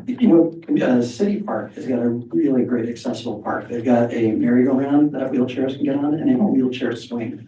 That's fun. That's really cool. Yeah. Great pictures of it. That would be helpful. Next time I go to the zoo. Yeah, see if you can grab some, because that would be a good thing to have, to be like, hey, here's some examples of cool things we can do. Yeah. Well, because inevitably we're gonna be talking to a consultant in not that long about community park. Like, here's some ideas. Well, they maximize the pour in place too. So they've got lots of concrete trails and then pour in place specifically around the play structure. So it's not like a sea of pour in place, and that's where all the money goes. Yeah, gotcha. So, yeah. Yeah, I was also looking up, you could do like weird wood mulch, fake wood mulch. That's engineered so that you can go across. That's like a glue kind of. Yeah, I'm assuming based on what I read. It'd be a shame to do this upgrade, but then see the play structure and probably the surfacing ripped out and then replaced in a 5-year period. Exactly. So, yeah, I mean, they need to be accessible, but to Leslie's point, it's like doing them. I just think of it like a home renovation, right? Or the houses that were built in the 90s, they're not up to code for new build, and you pay that price when you upgrade them, but you're not upgrading every year. And I know it's hard to treat some of our amenities like that, but otherwise we couldn't do any renew, we couldn't do anything because we'd constantly be chasing changes, right? And that to me just helps us prioritize and get really clear about the handful of things we want to drive versus, have the same conversation a year from now. Yeah. Okay. So cool to me was this girl in a wheelchair pointing to an ad with another girl in a wheelchair, and she is so happy seeing herself represented. Yeah. Exactly. It's interesting about the wood chips at Founders because it's like basically half of the houses around that park were completely burned down. And I don't know, I think as a town, I would think that they'd be Like they wouldn't, it would be weird to have all these wood chips still there when it was like half of the. Yeah. The community was like wiped out around it, yeah. I don't know where that one is on the docket, but I mean, it would make sense if it was next after community. Well, yeah, I think what we heard from Leslie is that's where they want our help, and so if we feel, given everything else, that that's what we would say is next up at community park, and we put it on the list, that's where we push next. Okay. Yeah. All right, I want to move on, so we have time to get to this last item, because I do think we want to get to it. So this is one that scored a little down the list, but again, everyone rated it as like, yeah, we should really do this year. This is the renew, refresh, improve existing playground features, especially at playgrounds that are not our big big marquee playgrounds, right? So we already know we're refreshing things in community. I don't know about Wildflower. We just had a discussion about Founders, right? That we think it should come up next, but are there other places like tennis courts, basketball courts, things that, hey, like, let's maintain the stuff we have too, right? Let's not have our amenities become unusable because there's giant cracks in the ground or the basketball court is not level or whatever. For this one, thoughts about how we would want to proceed here. Kind of ideas. For renew, refresh and improve. Yeah. What, like when you do the click and fix, that's just to fix an item that was broken. That's not to like, what's the difference between fixing an item and renewing an item? I guess I, in my mind, people can have different interpretations of this, and I'd like to hear them if you do. In my mind, this was for things that are maybe a little bit bigger than click and fix. So click and fix is like the basketball hoop at this park is like damaged and needs to be fixed. This would be more like the entire surface of the basketball court needs to be redone because it's just old and it's gotten cracked, and we should be maintaining stuff, right? So people can keep using it. So that was how I kind of differentiated, was it's just bigger stuff. It's the detriment of the park. So like the bike trail, the bike, it doesn't get used because it's fun anymore. It's like, it almost feels like its own program with like some of these things underneath it, like some of these like enhancements that we're talking about. It's almost like this is an overarching program with these features that we want to enhance or I don't know. I see how it Yes. fits in, but not really. Yes, I think there's a little, in my mind, there's also a little bit of tension between like, let's add new stuff, let's rebuild entire playgrounds, let's, redo, like, add new small features or whatever, versus like, hey, we only have a limited pot of money, let's spend that money and fix the stuff we got. Right, that's kind of what I hear. Yeah. I think what you're. Yeah, and obviously I can get on a soapbox here, but try to make it short. For those of you that looked at Community Park, the peeled up surfacing on the actual structure, that's at all the parks or most of the parks that I've been to. So that's just one of many examples of things that need to be repaired. It would just be, to me, logically, it doesn't make sense to put a brand new tether ball up when you have surfacing peeling up and the features where you can play with a wheel or something like that are wrecked because of, they're 20+ years old. Right. I can't use this. I can't, count the numbers or whatever in this little toy as part of a feature on this playground, but I can play with brand new tetherball. To me, that blows my mind. But anyway, again, I could talk all day. I think that point is well taken. I agree on the point. I guess I see click fix as the path to capture those, to document and to force that, because I also think there's different allocations of funding to keep things improved and usable versus to add and improve. And so I think it becomes more of like driving the awareness with data and putting those things in and letting them be seen. I actually feel like it's probably a faster route for us as citizens of the town than trying to get it prioritized on this list and driven around. Not to say that we shouldn't be pushing for those things and find the right way to do it, but I would love if that's not the intent or what we think we should be, asking ourselves and other people to put into C-Click Fix, because then those things are fixed, they're taken care of, and then we don't have the downside of we added because we're trying to grow and improve. Because to me, that maintenance piece is an expectation of what's there today. And if upkeep is failing, that is a separate issue that I'll say I feel like is on the town, not on us as volunteers on an advisory committee. But I I hear will you say, completely. if we feel like there are things that are lingering issues that are not getting addressed, let's feel free to bring those up, and maybe like we have a discussion item here. I think this 4A is where we were going to talk about this. That will be the venue then to bring that up and say, this is not getting addressed. What can we do to make sure that this maintenance item is that we feel is important and not getting addressed? Yeah, because I agree with you. I mean, I think a perfect encapsulation is like the bike repair station at Autry Yeah, they're busted. is all busted. Yeah. And I've clicked that like a bunch of times. Yeah. That's a different order of magnitude than readdressing the terrain part or redoing the basketball court or something like that. And when you start seeing like a lack of use because it's just not a compelling feature anymore, it's like, I gotta do something because it's just, Could we, cause like, this is just a weird example, but like the 3 trash can thing that they're putting out for the town, maybe it's that, maybe it's a campaign that we do this year to figure out what are like these bigger things that not necessarily get, like, kind of get overlooked within Quick Fix because it's not within their scope to fix it.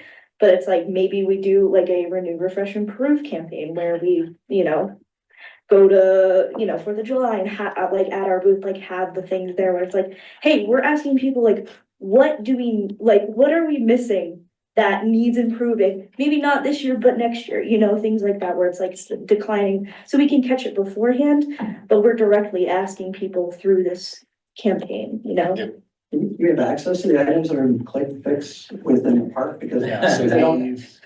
we've talked about that. There it is. And you actually have so we'll, I want to finish our thing, but let's get to this. Okay, so I think what I'm sort of hearing is like, this is absolutely something we don't want to lose. It's a little bit of a different thing than our ideas for new stuff. Those are actually treated as sort of separate buckets from a town perspective. So let's talk about new stuff. Let's also separately talk about like, hey, here are the things that like aren't getting fixed. Why aren't we fixing them? Can we really prioritize fixing these things? And then we can have that discussion with town staff about that. Does that sound good? Yeah. Okay, great. So with that, I would like to close this. We have some actions for what to do next. I think in a couple of months, we need to be ready to come back and maybe have like a more specific discussion about these are the actual specific 5, 10 things that we're going to ask for. And then we can have the sort of, I want to call it negotiation because it's not really negotiation, but the prioritization, let's say, with town staff and town council. Sound good? Sounds good. Okay, thank you. Thank you for working through that, everyone. I know it's always meaty. It is a very useful thing we do. And I also appreciate everyone's sort of ideas about how to make it more useful and how to do it better. Learn and grow. Okay. 3D, Marshall Fire Subcommittee transition. Yeah, so I went to the first meeting on Monday, taking over. And it was a working meeting. There was only 2 people that showed up. I think his name was Andrew Vaughn, is he the chair? He's the chair. Caps as well. And so they just went through the RFQ and they were just editing it.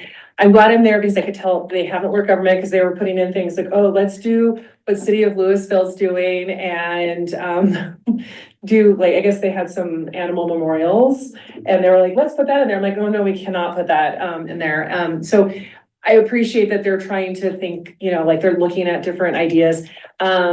Leslie, someone will be reaching out to you because there are a lot of questions on the scope of the project of the art and, is it like architects? Is it recreational architects? Is it what kind of artists? There was a lot of questions around, do we want to, kind of clump it so that only certain people apply for this? There was a lot of questions. We had 2 people open comment that came from the Lions Club. And they would like to participate. And so I think our next meeting, Leslie, they're probably going to ask you to come to maybe answer some questions about soil, how far down they can create this art.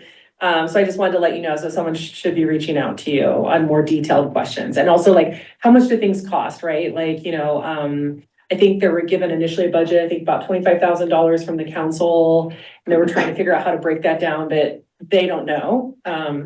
So I just wanted to let everyone know. So that's kind of where they're at. They were just editing basically what they're gonna send to, I think her name is Jordan, Yes. to do the RFQ process. She's the town's, proposal Okay, writer. okay, that's right. So I That's think that's just what I walked into on Monday. So not everyone showed up, and I think there's also, they'd like to see a silk representation, because that's the only group that's not, on that. Yeah, we've been in contact, so that's, they could reach out to me about. Yes, maybe, yeah, so I did want to let you know, so I knew you were gonna be here tonight, so maybe we can chat, because I guess they've tried to reach out a few times, and I guess there hasn't been any. I haven't received interest. any emails. Yeah, that's what I thought so, because I was like, I know some of those youth would absolutely want to be part of like the art project, so. Oh, For this is. last year yeah, there for was an Marshall. individual who reached out. Okay. But this is, we can talk separate. Yeah, we can talk, yeah. So that was nothing, we just talked about that, and then the two people that came in were just asking about the soil and how deep and what impact that's gonna have on open space, and so I think that's why, Leslie, if you can come in, we can have a meeting maybe with you and have you come in and answer some more of the detailed questions. That's okay. Is Leslie still on? Yep. Yeah. Yeah, JG's already kind of queued me up Okay, for coming to the next meeting, and I'll try and answer the questions I can. I think you can. There was some good questions that you helped with the park process when we were doing the group that came in, doing the recreational like architecture. So I think they just had some questions. And the two individuals that came in were they had been residents here in Superior for 35 years. Were worried about how deep to dig down in the soil, and we didn't have those questions. So I think they just had some questions for you. That's all. Very sweet. But they do want to raise some money from the Lions groups or clubs. What's it called? I'm not sure. Lions Club. Thank you, Lions Club. They would like to maybe somehow buy something, or maybe it's a bench, or maybe create something. So I did want to let you guys know that as well. I thought that was really sweet that they raised funds for that. So it was cool. But I think this one was just a working meeting, so it probably wasn't as riveting as they normally are. No, they're all working. They're not, okay, They're all working. Okay. So it's good.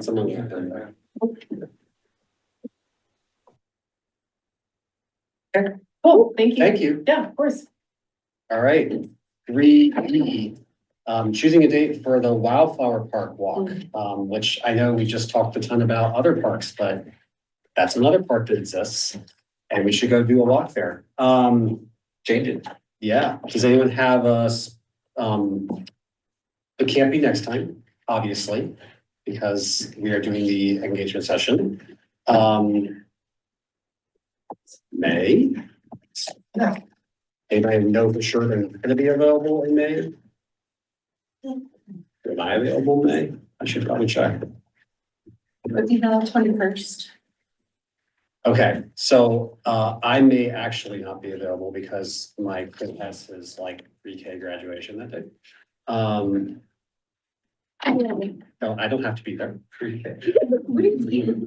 At night? Oh, you have, We have to be there. that's, It's during the day or at night? no, I mean, I have to be at the park thing. Oh, okay. I have to be at the graduation. No, I have to be at the graduation. There's no way I'm not going to that. There. I know, like, how much have I spent? I don't even want to think about. Put the ball in the boat. Yeah. A nice one. No, so I can't attend a park walk in May. And you can't either. But other folks could. If you want to. Yeah, okay. Does anyone have anything against May? No. Okay, all right, let's do May. What day? It's May 1st. My suggestion, since it's not that far from here, right? Nothing is. So meet at 6. Yeah, cool. Meet at 6. Okay. The Meet at 21st. 6. Meet at 21st. I will put it on my calendar, even though I won't be there. And I will try to send everyone a reminder. Where in Wildflower, how big is Wildflower Park? I don't. Just go at the front, the parking lot. Go to the parking lot. Okay, be at the parking lot. Cool. Good, done. 4A, other updates. We'll begin with town staff. All right, Leslie, I've got your documents ready. 100%. Yeah, so I'll pull that up here in a second. Brian mentioned that you all had some interest in looking at our C-click fix. So I did the graph for 2024, and then year-to-date 2025. You can kind of take a look. It's a little all over the board. So You the know, and first- some of so the it, first some of thing it that's- depends. Can Go I ahead. just ask a question? Sorry, so when it says like 30, that means 30 reports. Correct. 30, okay, all right. 30 Okay, so submissions, yep. 30 submissions, yeah, okay. Which one do you want to start with, Leslie? Which year is on your But, percentage? I mean, let's start with 2024, Okay. because that one's a full year. Obviously, the other category, when people turn in C-Click Fix, a lot of times they don't choose a category, which is perfectly understandable. A good portion of those maybe belong to Public Works, or, you know, they're not necessarily issues in the parks per se. But you can see sprinklers and irrigation come up pretty much top of the list. Parks and playgrounds are grouped together, so that could be anything from, you know, there's a tripping hazard, you know, there's the crack in the sidewalk, to a fallen branch, to a piece of playground equipment. So those are all grouped together, but there's quite a few of those that come in. Streets and sidewalk damage, those may or may not be parks. Code enforcement, those tend to be more dogs off leash. We get a lot of dogs off leash complaints. And you can kind of just go down the list there to see a lot of it is pretty much landscape type items. So, you know, they might be looking at the fence or the weeds, those kind of things. But this is just kind of a snapshot of 2024. I did go through and look at some of the submissions in the other category. I did not look through all of them. I would say at least half are trees and branches. Dead trees, branches that people want us to take care of are probably half of them. Problems with dogs are probably come up next, but quite a bit lower, like maybe 10%. Wildlife concerns are about 10%. And then there's a smattering of things like just trash, landscape issues. You know, we had a couple about the basketball hoops, a couple about swings, a couple about benches, quite a few about signage, people wanting more signage, which is a lot of that is they want more pick up your dog waste and keep your dog on a leash tends to be the highest asks in those categories. And then we get junk, you know, we get a good percentage of junk. People just think that's a fun place to write things down. So, but it gives you an idea. We don't have a huge influx of broken equipment. We do get some, and this is absolutely the right place for people to do a C-Click Fix. It's important, especially for the playground equipment. If something's unsafe, we need to shut it down or remove it until we can get that replacement in. And just so you all know, we've been waiting on a slide replacement at Founders Park for like, I don't know, 5 months. It takes a long time to get some of this equipment in. So it's good to you know, if residents can let us know as soon as possible, that's the biggest help to us. I don't know, does anybody have, you can pull up 2025. Obviously, it's just the first couple months. Yeah, so within that like parks and playgrounds category, is there anything we can do to help prioritize? I mean, I don't know like what the sort of size of things in there is. Like I said, if it's the proverbial like broken basketball hoop, then I don't think we need to be involved in that. But if it's bigger stuff, you know, is there anything we can help prioritizing? Well, in this the request for this view came from the meeting last, where like making Yeah. sure we weren't missing stuff from the park, Mhm. from our prioritization list. Right. And so that was really is there other places where feedback is going or things are broken that we don't know to prioritize? So Right. again, I think we need that insight and direction. Mhm.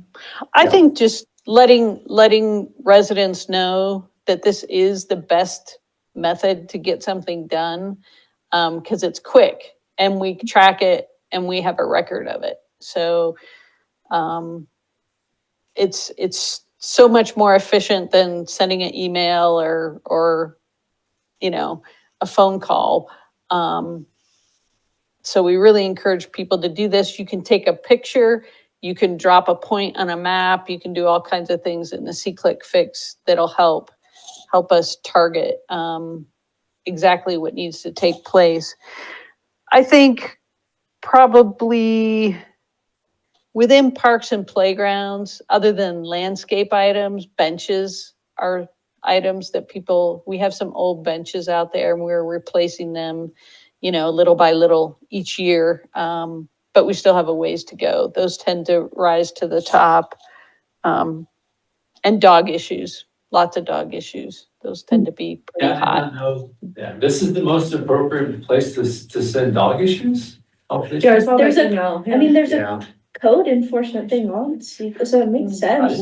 There's also a code enforcement officer that walks around and tickets you. Really? Yeah, I've seen her. Boulder County Sheriff. Boulder County Sheriff, like animal control person. Yeah. Okay. I see her walking around.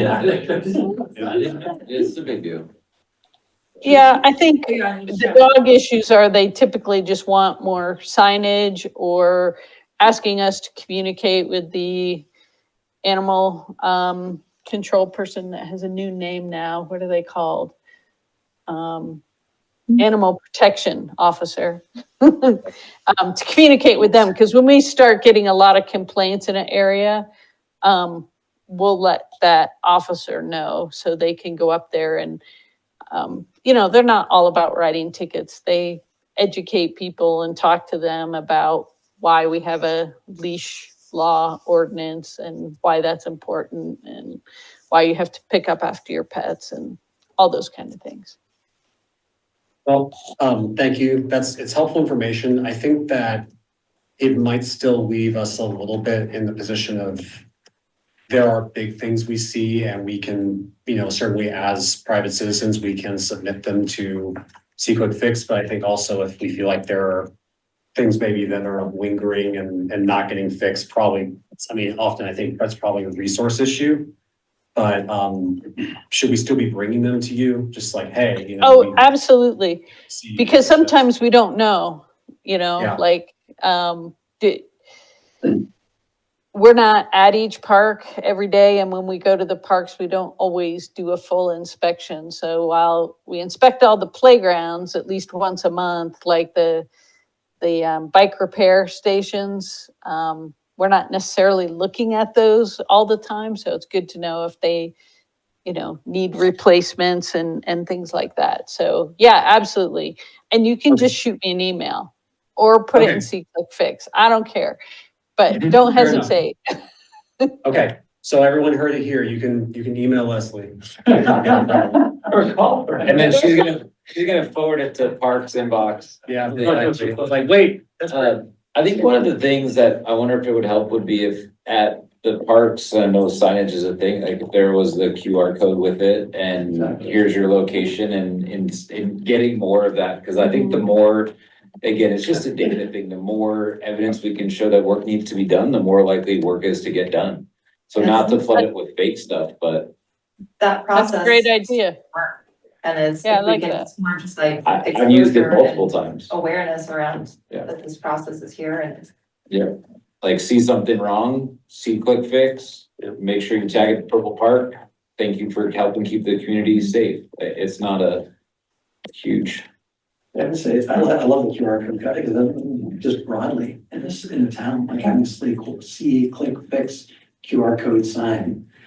Because you really have to know to look for it, and you gotta put in the URL, Superior, C-click fix, and blah, blah, blah, that'd be in Q1. It's an app, it's sitting right here. But like, not everyone is like, that's not user friendly, right? So like my dad, who was just here last week, who's 70, Stanford engineer, all the things, he refuses to use QR codes, even when we go to like a Mexican restaurant with a Worried about menu. QR codes. It's like a whole safety thing and security thing for him. So we need to also look at like, maybe also having a phone number. I know like that, you know, like who's gonna answer that or voicemail or something, but we need to have other options because there are a lot of people that don't like doing that for security reasons or also for comfort because they don't know how to do it because they're seniors. Which is also, I think, another reason my dad didn't want to do it when we went to one of the restaurants here in Superior.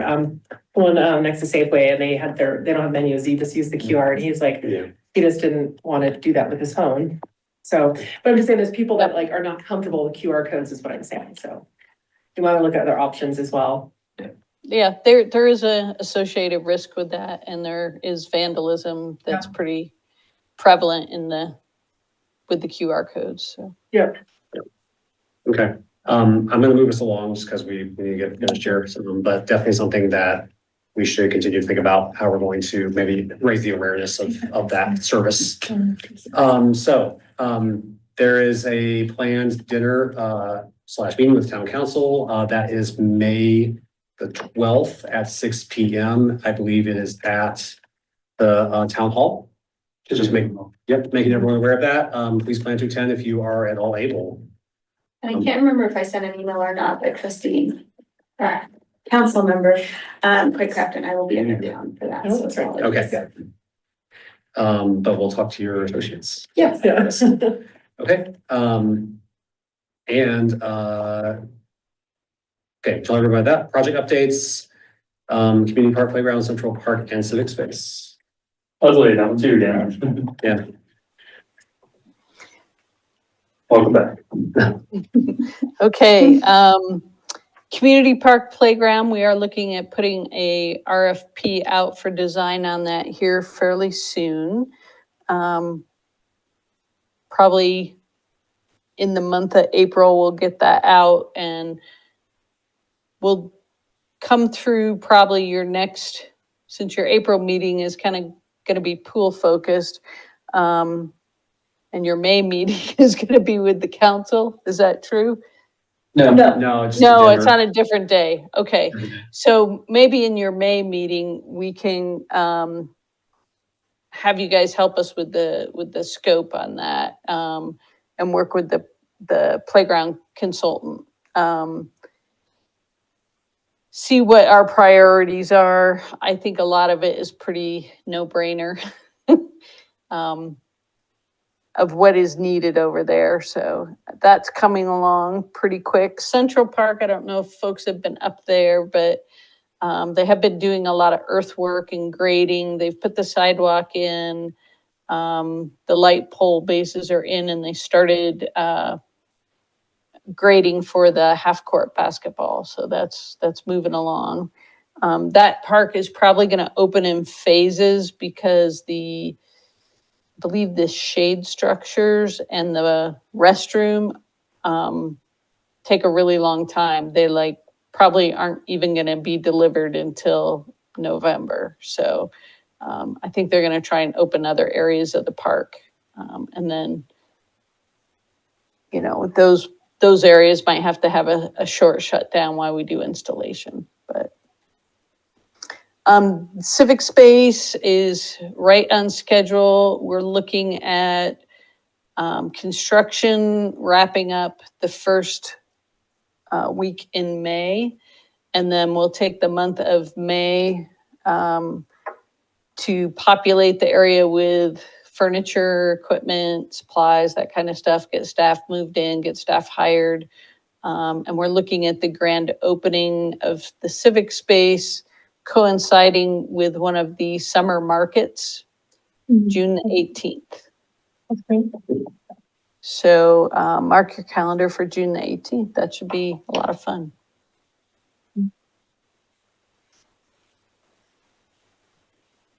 Okay, thank you. All right, any other updates from town staff? Do have one I could supply for y'all here. This one's been in the works for a while, but it's the disc golf course that was over at All Tree Park has for the most part, been completed. We were just waiting for a date to install baskets, and then we'll be done. So if you go down there, you'll see signs, Cool. kind of for the entire layout of the course, which also has the QR code for see quick fix and a phone number. So it's funny you all talked about that, because we thought about that. But that will be opening up here in the next month. We've just been busy getting the fields open since it's sports season, basically. You'll see an announcement from the town. I was planning on doing a soft opening and getting a community together to just play the course with everybody, basically. That's the update I got for you on that. Great, Cool. awesome. Yeah. Okay, any updates from town council liaison? Just your absence for the dinner. Okay, well, we'll miss you then. Yeah, like important things to do. Is that the, South Africa trip. that's what I thought, yeah. All right. Summary points. 1 minute. No, I mean, it's not like That, I'm asking you to do anything. I know. Especially on your last day. I know. Yeah, you get it next time. It's supposed to be your turn this time, Tim. Oh, me? Yeah, it was supposed to be you, but I forgot to tell you, so. Oh, hey, while you're pulling that, But it will be your turn next Jeremy time. or Leslie, if we're getting the park meeting kind of taken over, should I just wait for Brian to get back for like the prep work on the agenda and like what needs to show up? Yeah, Probably a good idea. Okay, I'll just wait and get with Brian then. yeah, because I don't even know how that's gonna work. We've never really had a meeting that was just like sort of. Pure like public that, so I- engagement and fully. Yeah, I don't know. Some exactly. individuals. Okay, I'll work with Brian on If that. there's like things that we still have to do, like I think we probably still have to like have roll call and stuff. Okay. I'll take that. You don't have to. Thank you, appreciate it. Okay. Did I buy you enough Summarize time? us. Yeah, no, it was fine. I was just finishing up the last sentence. Okay, so we talked about the pool walk and got an update on pool renovations as well as review potential survey items for the pool. There will be a public engagement at the next park April meeting starting at 6 p.m. Went through the top 8 priority items for 2025 and will continue to brainstorm on specific items for top 8 items. Sia gave a quick update on the Marshall Fire Subcommittee, and we will be walking Wildflower on May 21st at 6 p.m. We went over how we can aid and see quick fix, and we'll be having our annual town council meeting with town council on May 12th. Lastly, we went through project updates about community park playground, central park, civic space, and disc golf course. Yay, thank you. Thank you. And again, Nicely done. round of applause. Grace. We'll miss you. Again, I'm just I on the know. road. Get some free food. Okay, The RFP's coming out. 8:51 PM, we're adjourned. Awesome. So it's funny, there's a lot.